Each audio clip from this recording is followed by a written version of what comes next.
तो गणेश मिश्रा मेरे चाचा के ऊपर फरसा से वार किए। वो और जैसे फरसा से वार किए तो वो गिर गए। गिरने के बाद उसका लड़का लोहा के रड लेकर के उसको पूरा बुरी हाली तरीका से मार के बेहोश कर दिया। उसके आवाज़ निकलते दौरान मेरे चाचा का लड़का निकला, घर के पास ही चाचा का लड़का निकला, उसको भी जो है सो लाल बहादुर ठाकुर फरसा से मार के गिरा दिया उसको। उसके बाद मैं आया, मेरे को राजू झा तलवार से मारा जाए, लेकिन मैं मुंडी नीचे कर लिया, मेरा सर फट गया। उस फटने के बाद वीरेंद्र मिश्रा लाठी से दबा के हम लोग को मारा। फिर मेरी चाची आई तो उसको जैसे कपड़ा खोल करके बेनंगन करके ये लोग हंसने लगे। अब मेरे ऊपर पहले मिर्ची छिड़क के ये लोग मारे थे। हमारे तरफ से ज़मीन में मारपीट के नहीं है। हम दूध लेके आ रहे थे 6:30 बजे, जहां हमारे गांव के गवाह भी मौजूद है। हमारा गाड़ी भी वहां तोड़ फोड़ किया है। वहां कोई ज़मीन का विवाद नहीं है। हमको घेर के मारा गया है। काशी देवी के विटनेस है, वो केस किया हुआ है। काशी देवी हमारे बगल में, जिनका ये जमीन हड़पते हैं। ये लोग दबंग आदमी है। कौन लोग दबंग? ये सुमित, अमित, मनीष, अजीत, भागेश्वर, शंभू, इनके पीछे कुछ गांव के आदमी का हाथ है सर पे कि तुम जो करोगे हम आगे निपट देंगे। तुम ही किए हो। और मारना चालू कर दिया, जिससे आप देख रहे हैं कि नाक का हमारा अंदर का पूरा फट गया है, पीठी का नस फटा हुआ है हमारा। हाँ, जिस वजह से हमारा जान कभी भी जा सकता है। सरकार और प्रशासन की लाख कोशिशों के बावजूद भी जमीनी विवाद थमने का नाम नहीं ले रही है। सलाम दोस्तों, आप देख रहे हैं हिंदुस्तानी मीडिया। अभी हमारी टीम मौजूद है मधुबनी सदर अस्पताल में, जहां आप देख सकते हैं जमीनी विवाद में आज सुबह हुई मारपीट में कुछ लोग जख्मी हैं। और ये जख्मी जब बेनीपट्टी सदर अस्पताल जाते हैं, वहाँ से उनकी हालत को देखते हुए सदर अस्पताल मधुबनी रेफर कर दिया जाता है। अभी मिलकर हम जानते हैं इन लोगों से क्या है सच्चाई और क्या है ये जमीनी विवाद का मामला। क्या मामला है? मामला जमीनी विवाद है, पुराना आपसी रंजिश है। आज सुबह 6 बजे मेरे चाचा चाय पीने के लिए चौक की तरफ निकले। चाचा का नाम क्या है? श्री भागेश्वर मिश्र। ठीक है। कहाँ के रहने वाले हैं? जड़ेल गांव, अरेर थाना।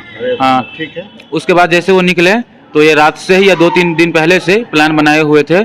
कौन लोग प्लान बनाए हुए थे? प्लान बनाए हुए थे वीरेंद्र मिश्रा और गणेश मिश्रा, राजू झा, लाल बहादुर ठाकुर और सुदर्शन मिश्रा, और 2-4 जन जो भी थे, 10-15 लोग थे, उसका नाम मुझे नहीं मालूम है।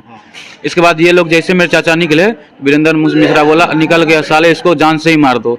तो गणेश मिश्रा मेरे चाचा के ऊपर फरसा से वार किए। वो और जैसे फरसा से वार किए तो वो गिर गए। गिरने के बाद उसका लड़का लोहा के रड लेकर के उसको पूरा बुरी हाली तरीका से मार के बेहोश कर दिया। उसके आवाज़ निकलते दौरान मेरे चाचा का लड़का निकला, घर के पास ही चाचा का लड़का निकला, उसको भी जो है सो लाल बहादुर ठाकुर फरसा से मार के गिरा दिया उसको। फिर वीरेंद्र मिश्रा लाठी से मारा, सुदर्शन मिश्रा जो लोहा के रड से सबको जैसे जैसे गिरता जा रहा था सबको मारते जा रहे थे। उसके बाद मैं आया, मेरे को राजू झा तलवार से मारा जाए, लेकिन मैं मुंडी नीचे कर लिया, मेरा सर फट गया। उस फटने के बाद वीरेंद्र मिश्रा लाठी से दबा के हम लोग को मारा। फिर मेरी चाची आई तो उसको जैसे कपड़ा खोल करके बेनंगन करके ये लोग हंसने लगे। अब मेरे ऊपर पहले मिर्ची छिड़क के ये लोग मारे थे। तो ये जो मामला जमीनी विवाद है, तो इसकी शिकायत वगैरह नहीं की गई? शिकायत किए, हम सरपंच सब कॉम्प्रोमाइज का पेपर बन गया है, लेकिन पेपर बनने के बाद वो लोग वही लोग करते हैं, हम लोग कुछ नहीं कर, वही लोग जाके पिटीशन डालते हैं, उस पर जो कार्रवाई होता है सब खत्म हो जाता है। उसके बाद बोलते हैं हम नहीं मानते हैं। आप चाहते क्या है प्रशासन से? हम प्रशासन से चाहते हैं कि हमारा जो है दोनों पक्ष का समाप्त हो जाए, मैटर खत्म हो जाए। मारपीट का कोई साक्ष्य वीडियो वगैरह बना है आपके पास? वीडियो वगैरह तभी तो करते हुए लाठी डंडा या नहीं, तलवार हो, तभी तो हम लोग फंसे हुए, तो हम लोग वीडियो कहाँ से बना पाएंगे? हम लोग को मार रहा था, हम लोग होश में नहीं थे। हाँ, ये दोनों लोग बेहोश हो गए थे। थोड़ा मैं था सही, क्योंकि मैं लास्ट में आया था। गाँव लोग भी कोई वीडियो नहीं बनाया? गांव के लोग उधर का जितना था सब एक हो गया था। हाँ, जिसमें मुख्य था वीरेंद्र मिश्रा, वो बोला कि ये जो जितने हैं इसके घर में, जब हम लोग आ गए सदर अस्पताल बेनीपट्टी, तो मेरे घर पे जो मेरी मम्मी है और चाची का लड़की लोग है, सबको बोला अगर तुम लोग, वीरेंद्र मिश्रा और 2-4 आदमी जाके बोला कि अगर तुम लोग पुलिस में इसका कंप्लेन लिखवाओगे तुम लोग को जान से मार देंगे। अभी हॉस्पिटलाइज कौन है सदर अस्पताल में? भागेश्वर मिश्र है, अजीत कुमार मिश्रा और मनीष मिश्रा है, जो मैं हूँ मनीष मिश्रा। धन्यवाद। वहीं सदर अस्पताल में इलाजरत दूसरे पक्ष के लोगों ने क्या बताया इस बारे में, अभी हम बात करते हैं। क्या नाम है आपका? गणेश मिश्र। गणेश जी, एक पक्ष के लोगों का कहना है कि जमीनी विवाद में यह मारपीट हुई है और मारपीट आपकी तरफ से शुरू किया गया, क्या सच्चाई है बताइए? हमारे तरफ से ज़मीन में मारपीट के नहीं है। हम दूध लेके आ रहे थे 6:30 बजे, जहां हमारे गांव के गवाह भी मौजूद है। हमारा गाड़ी भी वहां तोड़ फोड़ किया है। वहां कोई ज़मीन का विवाद नहीं है। हमको घेर के मारा गया है। आपको घेर कर मारा गया? जी। क्यों मारा, की वजह? ये मारने की वजह है कि हम काशी देवी के विटनेस है, वो केस किया हुआ है। काशी देवी है हमारे बगल में, जिनका ये जमीन हड़पते हैं। ये लोग दबंग आदमी है। कौन लोग दबंग? ये सुमित, अमित, मनीष, अजीत, भागेश्वर, शंभू, इनके पीछे कुछ गांव के आदमी का हाथ है सर पे कि तुम जो करोगे हम आगे निपट देंगे। उस वजह से ये लोग तहलका गांव में जहां हमारे घर है वहां जाके पता लगा लीजिए किसी से इसका। कहाँ है आपका? हमारा घर जरेल गांव परसौना पंचायत पड़ता है। उस गांव में जाके देख लीजिए, किसी से बनावटी नहीं है इसको। और इस सब को मारने के लिए घर ही में घुसता है। चोरी करना इसका काम है, रोड रॉबरी करना इन लोग का काम है। और ऊपर से तो ये रात में चाहे सुबह प्रोग्राम बना के हम दूध लेके आपस आ रहे थे तो सरोज मेहता जी के घर के पास हमारा गाड़ी रोक लिया गया। मोटरसाइकिल था? जी, जिसको हमको तोड़ फोड़ किया उसका फोटो भी आपको हम दे सकते हैं। और पूरा गाड़ी को भी तहस नहस, तो हमको उसने मारपीट, सुमित चालू कर दिया मारपीट करना। पुलिस जब जाती है तो उस पर लिखा रहता है फन्ना तारीख का कंप्लेन। ये लोग पढ़ नहीं पाते हैं। तो पहले हम बोले उस पर देख लो, वो कुछ बोला नहीं, बोला कर तुम ही किए हो। वो मारना चालू कर दिया, जिससे आप देख रहे हैं कि नाक का हमारा अंदर का पूरा फट गया है, पीठी का नस फटा हुआ है हमारा। हाँ, जिस वजह से हमारा जान कभी भी जा सकता है। ऊपर से अभी धमकी देता है कि बाल बच्चे को घर पहुंचाओ, अभी भी हम फिर मारेंगे।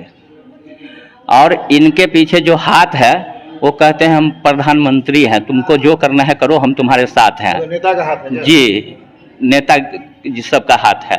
और हाँ, हम इससे अरेर थाना में कितने बार पेटिशन दिए। ये इसका शंभू मिश्र का लड़का अमित मिश्र सोशल मीडिया पे देते हैं कि मोहम्मदपुर में हुआ होली में कांड, दीपावली में होगा जरेल पे, उस पर नहीं लेते हैं एक्शन बड़ा बाबू। क्योंकि उनको नेता के फोन जाता है और माल जाता है उनके पास पैसा, वो नहीं। हम उनके पास एसपी को दिए, डीएसपी साहब को दिए, दरभंगा डीआईजी साहब को दिए, एक बार नहीं कई बार। सूचना अधिकार से इनसे पूछे गए कि हम केस करेंगे राजकिशोर पे। हाँ, हमारे साथ में से हमसे जो पहला मांगा, हमको रास्ता में रोक राजकिशोर माँ बहन के गाली देके करता कि तुम मेरा कंप्लेंट। मतलब आपका ये कहना है कि पुलिस प्रशासन आपका साथ नहीं दे रही है, बल्कि पुलिस प्रशासन उन लोगों से मिली हुई है। और आज जो भी घटना घटी है इसके लिए जमीनी विवाद नहीं है, बल्कि आपने किसी के गवाही दे रखा है या गवाह बन रखा है, उसको मारा है आपको। उसी के लिए हमारे ऊपर में वार होता है। और थाना पे कितना भी बोलिए तो सुनता ही नहीं है। नहीं सुनने के पक्ष में आप लोग भी मीडिया संभालिए, आप लोग भी जान सकते हैं, चाहे ऊपर के पदाधिकारी जान सकते हैं कि एक साइड ही खाली सुनना जाता है। तो कारण क्या है? कारण वही है पैसा। यदि पदाधिकारी एसपी साहब हो, डीएसपी साहब हो, तो आय से ज्यादा संपत्ति अभी राजकिशोर पे पहुंच जाए तो उनको नौकरी सहित खत्म हो जाएंगे। इतना संपत्ति, इतना पैसा खाते हैं अरेर थाना में बैठ के। राजकिशोर जी, क्या है वहाँ? वो थाना प्रभारी हैं, थाना अध्यक्ष। आप क्या चाहते हैं? हम क्या चाहेंगे? गरीब को न्याय देते नहीं है। पैसा वाला ये देश ऐसा हो गया है। और ये बड़ा बड़ा पोस्ट वो सब पदाधिकारी, पैसा दीजिए उनको तो जो जिनका सच्चाई भी रहेगा ना तो उनको दबा देंगे। आज आपके सामने गाड़ी तोड़ दिया, मार के घेर किया है, बोला है बेटा ट्यूशन जाएगा तो तुमको उड़ा देंगे। क्या नाम है आपका? मेरा नाम गणेश मिश्र है, जरेल घर है, परसौना पंचायत। धन्यवाद आपका।